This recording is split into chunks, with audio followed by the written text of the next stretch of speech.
Danny, thanks very much for joining us. Thank you. You and I have worked a good few times together, not for a while now, a couple of years since It's been we a few worked. years, but we've delivered a few results in our times together, I think. Well, you have. We managed it. Together we got the job done. We did. Geez, Yeah. you fairly got the job done last week in Dublin anyway, some weekend of it and that. Treble on the first day? Treble on the first day, yeah. It's, any of those big festivals, to get out and win the first race is just fantastic. And for it to blossom from there, I think the second race was probably what I thought was my best ride of the weekend. And then from there I was just riding the crest of the wave. I thought Il Etait Temps had run a big race, a lot of well fancied ones in it. So I landed over the last. I thought, I'm getting there, halfway up the run-in, I'm not going to get there. And then that sort of 100 yards to the 50 yards from the line, while still being a head down, I just knew I was going to hit the line and win. And yeah, great feeling to get the treble up. Yeah, he's a good horse, but in fairness, that was the jockey that got him home.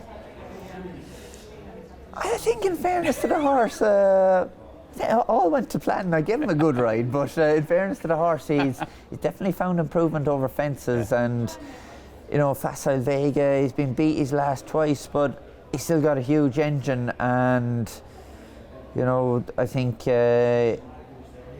with a bit of luck, we could have a few there that might be able to sway Paul towards him. I'd love to get to ride him again in Cheltenham. Really? Yeah, he'd have a chance. You could see him galloping right up the hill as well. He really sticks his head down, doesn't he? Definitely, he's mixed it at Grade 1 level all through his novice hurdle season, and he's been very good since he's gone chasing. The Arkle's going to be an Arkle. It's going to be the best 2 mile novice chase of the year, but on known form, he'll be banging the mix. Good stuff. And in terms of your form, it's just got better and better and better every year. You've come a very long way in the space of the last, say, 6 or 7 years.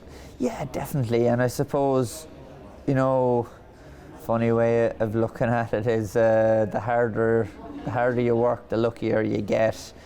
I've, got the backing of, some great owners and very good trainers, and within those trainers' teams are some very good stable staff who make my job very easy come race day. And I suppose it's just learning, I suppose getting used to riding in those big races and delivering the job when their opportunities are coming. Nowadays there's more opportunities coming, and thankfully I'm delivering more results. And do you approach big races differently now than, say, 5 or 6 years ago? I don't think so. I think I rode my first Grade 1 winner. It was actually my 21st birthday. And every year since, I've been riding Grade 1 winners. And I think in the last 3 or 4 years, I've been setting an average of 5 a year, which is, when you sit down at the start of the year, it's just an unrealistic target. And somehow they seem to be coming off. Last year I had nothing at Christmas, got one at Naas, and then Dublin Festival was good, and back to Otay for another one. This year I didn't get one at Christmas, didn't get one at Naas. Then the Dublin Festival comes and it popped up with 3, and hopefully we might nick something else out the rest of the spring. But it's just been unbelievable to be riding the good horses and given the opportunity, and that kind of pressure being put on you. That's what everybody or every jockey wants, really, and to make it happen. And looking back on your career, because it took a long time for the first Cheltenham winner to come, and there was a bunch of near misses. Do you think if you were riding some of those horses now, you'd ride them differently, if you know what I mean? I don't think so. I think when I look back of all the near misses in Cheltenham, the form book says none of them should have won. Yeah. You get beat on any horse.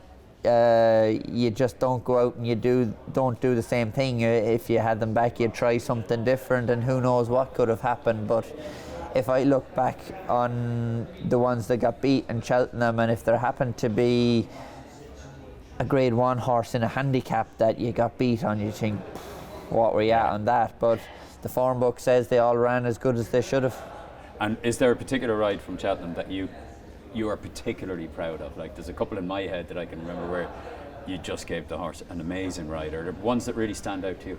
I suppose sure, the one that stands out, like the most enjoyable victory, was my first Cheltenham winner on Floor and Porter, and the one that stands out to me tactically was the second year, you know, where you have a plan, you have a lot of plans going out in races, and that one never left plan A, and that was just something that was just perfect, really. Yeah, you kicked it exactly the right time. You were able to dominate the race, and I think I actually texted you after it to say I just thought it was amazing, right? You must have been very proud of it. Yeah, definitely, you know, and the funny thing was, after he'd won at Cheltenham the first year, everything that could go wrong did go wrong.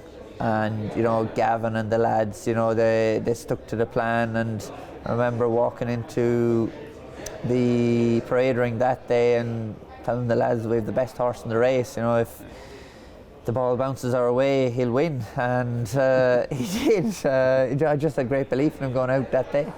Some horse, all right, is two incredible performances. Finally, the ambitions for the future. I mean, presumably all the big races are up there. Is there one very particular one you'd just love to win? I suppose they're all there. I'd love any of the championship races in Cheltenham are something extra special, and you know, a Grand National is something that David and Emmett have won, and it just stands out a huge amount. But you know, you need a lot of luck to win a Grand National, where to ride some of the best horses in the sport probably win the championship races in Cheltenham, and any of the above would do me. You can only pick one though for the purposes of this. Ooh. A Champion Chase. Really? Chase? You know, a Gold Cup is probably a Gold Cup. It's the pinnacle, you know, but a Champion Chase is 2 mile chasers at the pin of their collar the whole way. It was the race I always looked forward to as a young lad. Yeah. You know, people probably have their thing with the Gold Cup, but the Champion Chase was speed and accuracy for me, and that'd be one I'd love to win. And is that the most thrilling one to ride in? Definitely, I think, you know, a Champion Hurdle is very fast as well, but you have 8 hurdles over 2 miles, where a Champion Chase, I think over 2 miles you have 12 fences, and it's just coming at you thick and fast. And I've been lucky enough to ride plenty of good 2 mile chasers, and to be finding one to win a Champion Chase would be unbelievable. Brilliant. And last question, looking forward to Cheltenham. Obviously they won't have finalised jockey bookings, but if there was one horse you could ride, who would you pick? I think Cargeese, you know, she was very good at the Dublin Festival, and fingers crossed, you know, the juveniles, they evolve so quickly, and you know, different ones will be coming to the top of the pecking order, and hopefully Paul will see something in one of the other ones come Cheltenham and I might get the rider again.